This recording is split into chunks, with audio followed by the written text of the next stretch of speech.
Туңгуч Илимпоз, Кыргызстандан чыккан биринчи кызыл профессор. Кыргыз алфавитин түзгөн Касым Тыныстанов Сокулук районундагы Рүстөмбек Мамралиев атындагы мектеп гимназиясында эскерилди. Окумуштуунун урматына арналып иш бөлмөсү да ачылды. Залкар инсандын илимге кошкон олуттуу салымы, өрнөктүү эмгектери, мектептин жамааты, окуучулар Касым Тыныстановдун урпактары жана Ысык көлдүн чырпыкта айынан келген замандаштары эскерип, ал элинин жүрөгүндө унутулбай сакталаарын айтышты. Кыргыз тилин мыйзамынын кабыл алганына 30 жыл болгон.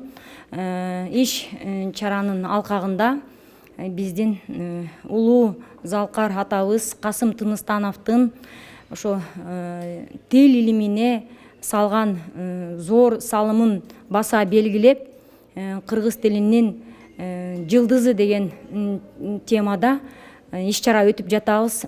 Окумуштуу тилчи, эң биринчи адабият негиздөөчүсү кыргыз тилин түптөгөн ушул Касым Тыныстанов. Ошон үчүн биз ушул мектепти ачканга, биздин балдарга муунга калтырыш үчүн ушул мектепти ачтык. Касым атанын дагы кабинети ачылды. Кабинет ачылып, ысымы кыйгарылып, мында жасалганып турат.